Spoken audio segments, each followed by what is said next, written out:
కేసులో 14 ఆస్తుల విక్రయానికి హైకోర్టు అనుమతులిచ్చింది. అయితే తమకు గడువిస్తే బాధితులకు న్యాయం చేస్తామన్న అగ్రిగోల్డ్ తరఫు న్యాయవాది వాదించారు. దీంతో కేసును జనవరి 3వ తేదీకి వాయిదా వేశారు. 2 ఏళ్లుగా విచారణ జరుగుతోన్నా న్యాయం జరగడం లేదని బాధితులు హైకోర్టు ముందు ఆందోళనకు దిగారు. బాధితులతో మా ప్రతినిధి ప్రవీణ్ ఫేస్ టు ఫేస్ ఇప్పుడు చూద్దాం. అగ్రిగోల్డ్ వ్యవహారంపై హైకోర్టులో కూడా ఈరోజు విచారణ కొనసాగింది. ఏదైతే అగ్రిగోల్డ్కి సంబంధించినటువంటి ఆస్తులను వేలంపాట వేయడానికి సిఐడికి ఇప్పటికే అనుమతి ఇచ్చినటువంటి పరిస్థితి మనకు స్పష్టంగా కనపడింది. ఏదైతే దీనికి సంబంధించి ఇప్పటికే అగ్రిగోల్డ్ బాధితులు కూడా హైకోర్టు ముందుకు రావడం జరిగింది. వారందరూ ఇక్కడ ఉన్నారు, వాళ్ళని అడిగి తెలుసుకునే ప్రయత్నం చేద్దాం. అమ్మ చెప్పండి, ముఖ్యంగా ఈరోజు హైకోర్టు ఏం చెప్పింది, అయితే బాధితులకు ఎలాంటి న్యాయం జరిగే అవకాశాలు ఉన్నాయి, సిఐడికి ఏం చెప్పింది హైకోర్టు ఈరోజు? నెల రోజుల తర్వాత వేలం ప్రక్రియలో ఇలా ఒక సగం పేమెంట్ అన్న 2-3 వేల కోట్ల అమౌంట్ వస్తుందనే ఉద్దేశం రావడం మా జూనియర్స్ కు మా కస్టమర్ చెప్పడం జరిగింది. ఇక్కడ తీరా వచ్చే వరకు చూస్తే అక్కడ వేలం ప్రక్రియలో నిరాశగా ఉంది.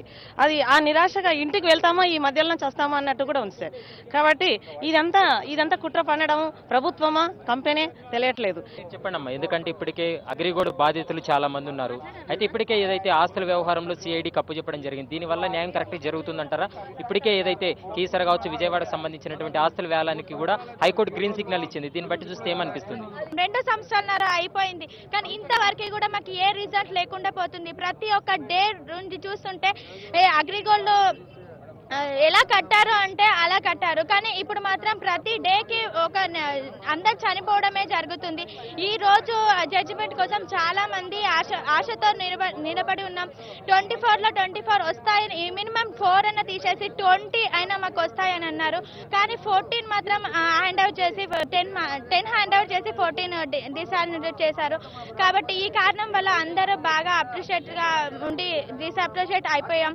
ముఖ్యంగా ఏదైతే అగ్రిగోల్డ్ బాధితులు ఇప్పటికే చాలా మంది ఆత్మహత్యలు కూడా చేసుకున్నటువంటి పరిస్థితి ఏర్పడింది. అయితే ఇప్పటికే సిఐడి కూడా ఈ కేసును దర్యాప్తు చేస్తుంది. వాటిని భూములను కూడా వేలానికి కూడా వేయడానికి ఇప్పటికే హైకోర్టు గ్రీన్ సిగ్నల్ ఇచ్చింది. దీంట్లో ఎంతవరకు పారదర్శకత పాటిస్తున్నారు అనేది ఏ విధంగా ఉంది? ఖాళీ టైం పాస్ చేస్తున్నారు, కానీ చచ్చిపోతున్నారు పబ్లిక్. అర్థమవుతుంది వాళ్ళకి, అంతకంటే ఎక్కువ ఏం చెప్పలేము. కస్టమర్లు ఇళ్ల పైన దాడి చేస్తున్నారు, వాళ్ళకి ఏం చెప్పాలనేది కూడా భయం అయిపోతుంది సార్. ఊర్లలో కూడా సరిగా లేము. మేము నెలకొకసారి 2 నెలలకోసారి వస్తున్నాం, రోడ్ల పైన పడడం, ఛార్జీలకు కూడా పైసలు లేకుండా అయిపోయింది సార్. 2 ఏళ్ల నుంచి కూడా ఈ కేసు కొనసాగుతూనే ఉంది. అయినప్పటికీ అగ్రిగోల్డ్ బాధితులకు మాత్రం న్యాయం జరగలేదంటారు. ఇంకా మాకు హోప్స్ కూడా ఇవ్వట్లేరు. మేము ఇస్తున్నాము పలానా డేట్ ఇస్తాను, మాకు ఒక డేట్ కూడా ఇవ్వట్లేరు. కనీసం ఆ డేట్లు ఇస్తేనే కస్టమర్ చెప్పుకోగలుగుతామే. అమ్మ పలానా డేట్ నాడు కంపల్సరీ గవర్నమెంట్ కానీ అగ్రిగోల్డ్ సంస్థ ఇస్తారని చెప్పొచ్చు. ఇవాళ రేపు జూన్ అంటారు, జనవరి అనుకుంటే ఇప్పటికి 2 నెలలు గడిచిపోయిందండి. ఇంకా డబ్బులు వస్తాయన్న హోప్స్ కూడా మాకు లేవు. కస్టమర్లకు ఏం చెప్పాలో కూడా మాకు అసలు తెలియట్లేదు. అసలు ఏం చెప్పాలి, వాళ్ళ మొహం చూపించలేదు, మొహాలు కాటేసుకుని పోవాల్సి వస్తుంది. ఏం చెప్పారమ్మా కోర్టులో జడ్జి కానీ, లేకుంటే వాదనలు ఏ విధంగా జరిగాయి? 24 ఆస్తులకు కానీ 14 ఆస్తులు అమ్మారని, ఇంకా 10 ఆస్తులు అమ్మలేదంట.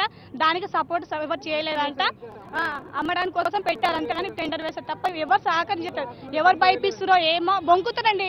ఒక్కొక్క సమానం చెప్తారు, కరెక్ట్ గా సమానం ఒకే మాట ఎక్కడ లేదు. జడ్జికి ఒక మాట, లాయర్లకు ఒక మాట, కస్టమర్లకు ఒక మాట చెప్తున్నారండి. అయితే ప్రధానంగా ఈ కేసు విషయంలో మాత్రము ఖచ్చితంగా పారదర్శకత పాటించాలి. ఎందుకంటే ఇప్పటికే కొన్ని ఆస్తుల అమ్మకాలు జరిగినట్లు కూడా ఈరోజు జడ్జి ముందు కూడా తన వాదన కూడా వినిపించడం జరిగింది. మిగిలిన ఆస్తులను కూడా ఇప్పటికే వేలంపాట వేయడానికి రెడీగా ఉన్నామంటూ కూడా ఏదైతే అగ్రిగోల్డ్ తరపు ఉన్నటువంటి న్యాయవాది చెప్పినటువంటి పరిస్థితి. కెమెరా పర్సన్ మహేష్తో ప్రవీణ్ కుమార్, HM TV, హైదరాబాద్.